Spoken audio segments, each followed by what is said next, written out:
Hi, this is Dennis with Second Chance Tackle. Today I'm going to work on one of the ones that was previewed earlier from Scott's Flea Market Finds. This is a A.H. Fox Gun Company reel.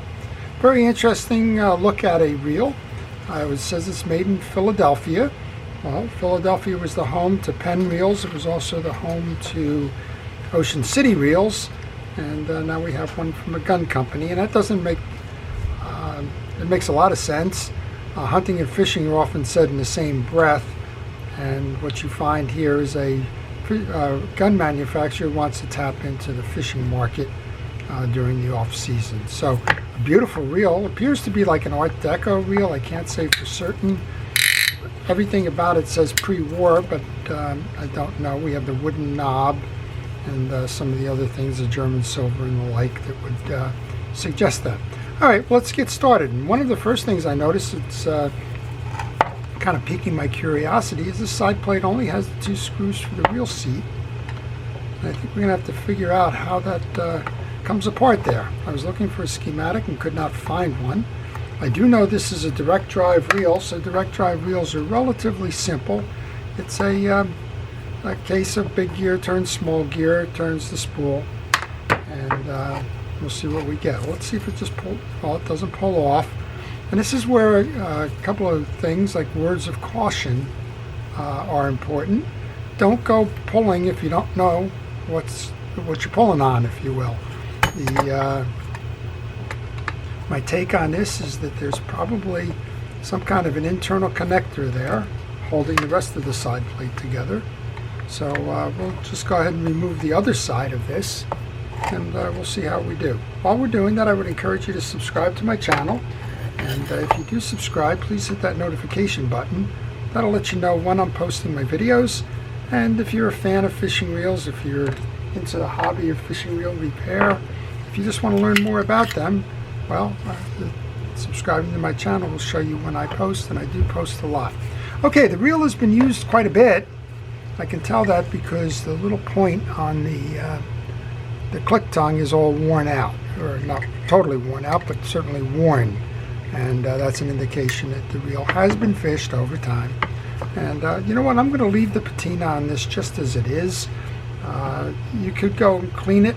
I think we're just going to leave it as it is. Okay, so I removed the spool to see if there's any internal connectors, and I'm not seeing them. I am seeing a bridge that's going to hold the big gear, and it's big gear turns smaller gear, turns the spool, and that's how these reels operate. I am seeing some beautiful brass in here, a little dirt. We'll get all of that clean. We're going to take this bridge off and try and figure it out. But we still don't have an answer there, so my thinking is that these posts are probably acting as screws on this side.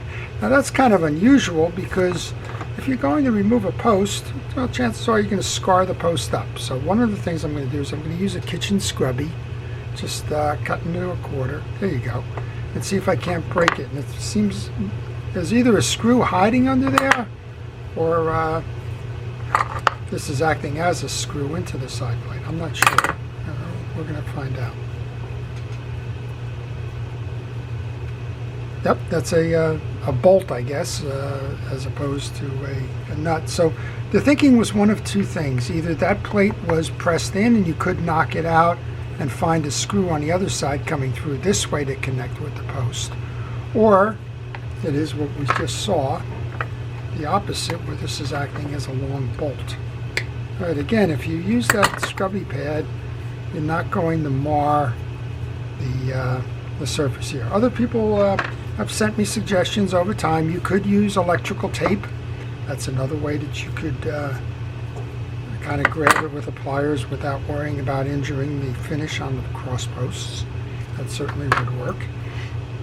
So all that did now is, I'm believing that's going to just remove the trim ring. So to service this reel, you really don't even need to remove that beauty ring, but why not?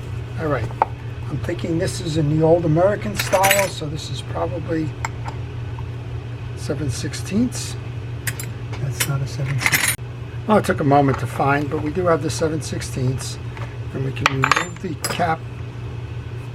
And a couple of things while we're doing this. I wear a protective glove to keep the the stuff off of my hands, the greases and the like, and I do put all my pieces and parts into a tray so that when it comes time to remove them later, while I have them.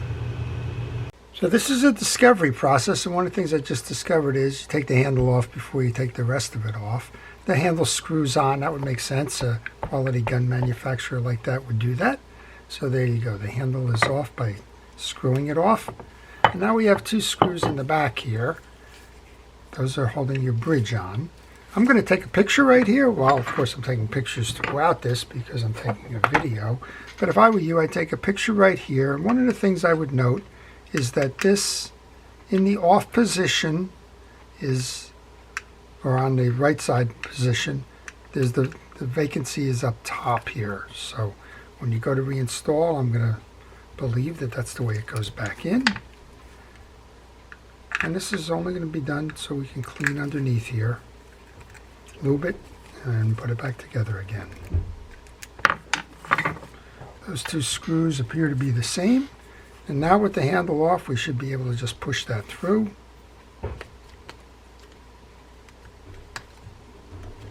And this is probably the first time this thing has come out in a long, long time.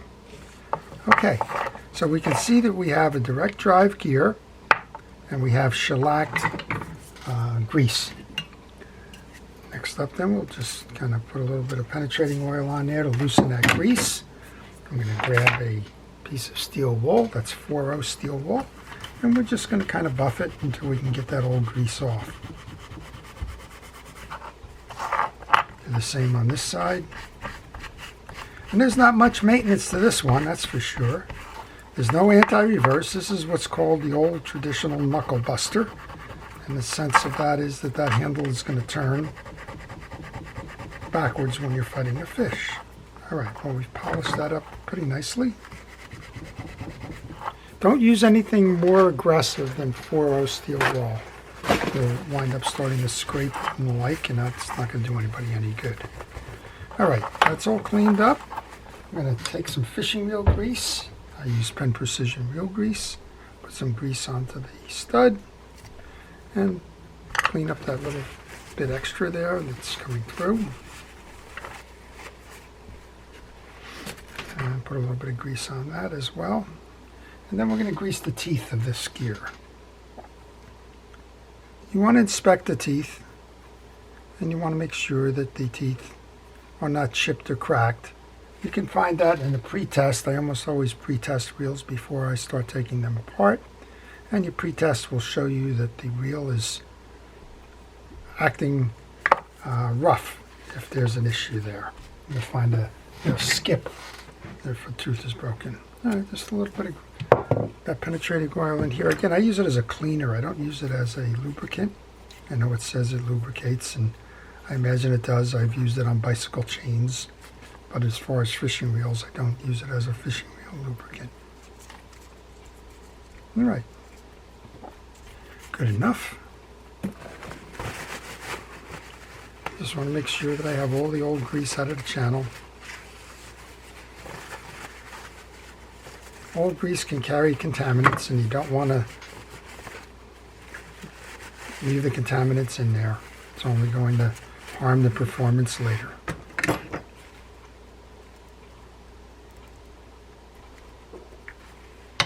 We'll do a little bit more with the penetrating oil. And while I'm doing that, if you have any questions on this reel or any reel in particular, if you'd like to see a reel done, maybe you own a reel and you haven't been able to find a service for it, well, I'll be happy to respond to your questions if I know the answers. If not, I'll try and point you. And if I don't have a reel in that maybe you're interested in seeing, well, I'll just put it on my list, and in the future when one of those comes into my shop, I'll try and remember that it's on my list and do the video at that time. Okay, so the side plate is clean. This is a terminus for one end of the spool, so let's go ahead and make sure we put some grease in there. It's acting as a bushing. So we've greased the gear set. We have a gear here. Let's take the gear off and do the same thing with the steel wool. There's a little bit of grease that's just dried on there. And once you do that, you can go ahead and put that grease back on, because there is a free spool. Now there's a slot on one side of the gear, and there's a flat side on the other. The slot goes inward so that it locks on the shoulder of this spool, just like that.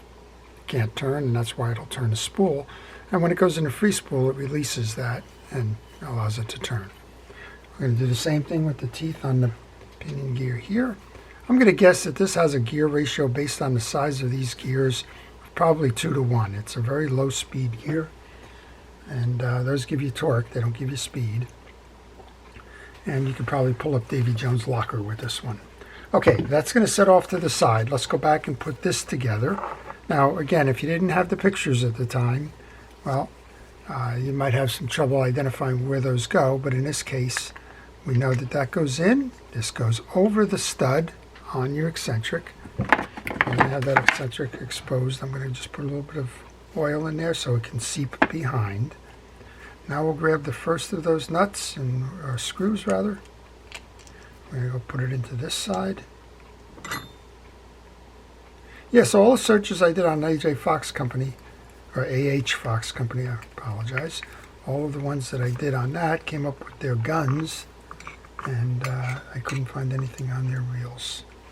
I do not recall seeing this design in anything else, so I'm going to rule out that it was a trade reel, and I'll go for the idea that the reel was made by them. Okay, so now we have this operating as a free spool. It's going to pull the pinion gear down. Actually, it's going to move the main gear up when it's engaged and push it out of the way when it's not. All right, let's go put this back together then. Again, I'm going to leave the patina as it is. If Scott wants to go ahead and put some metal polishes on it and that's his prerogative, but in my my position, I'm just going to leave it as it is. I think that survivors like this, there's a good reason that they've survived, and there's even a better reason to leave them just as they are. Just trying to line up the holes on the side plate here. I got them now. All right, so now we remember we have the 3 of these that are going to screw in. Do as much of this by hand as you can. Unfortunately, I get some oil on my hand at the moment. And this has got a shoulder on it, so you got to center that ring so that your shoulder can clear and seat itself properly. All right, do that with this. There's no easy tool for this that I'm aware of. Probably have to go back to that pliers and grip it with the... All right, 1's in, 2's almost in, 1's not in. All right, let's get that pliers to put this one in. So I work on all kinds of reels. You've seen me work on a vintage one now. I love the mechanics of a reel. I like what you can learn from them. I certainly am inspired by the folks that have designed these, and always makes them fun. That goes in. Now our spool's going to go on.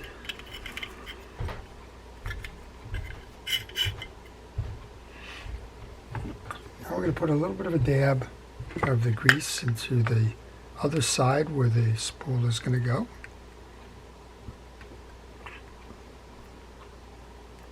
Needless to say, there's no parts available for this reel. This is the first time I've ever seen this reel.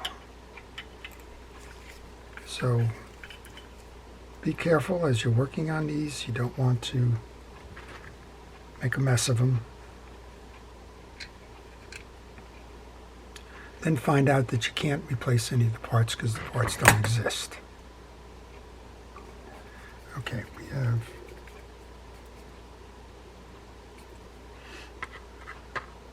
I believe that one belongs on the other side. If you think you're in jeopardy of making a mistake, stop.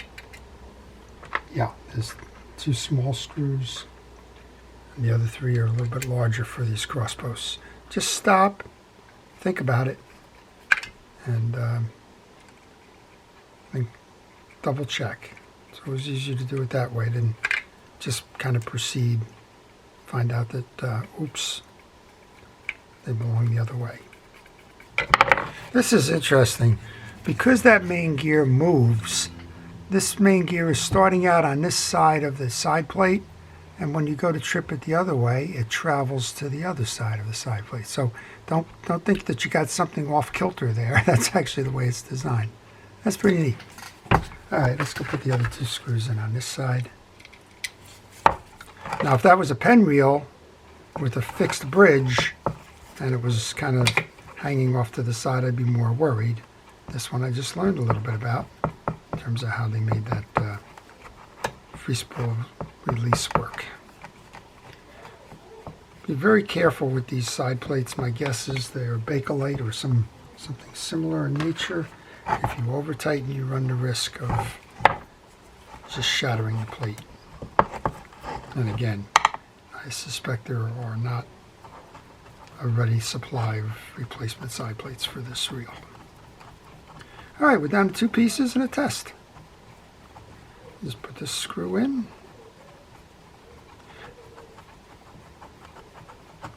Now we know that we're going to use this as a kind of a guide here. We want to screw this handle on. And like everything else in this, make sure that you put it on and not cross-strip it.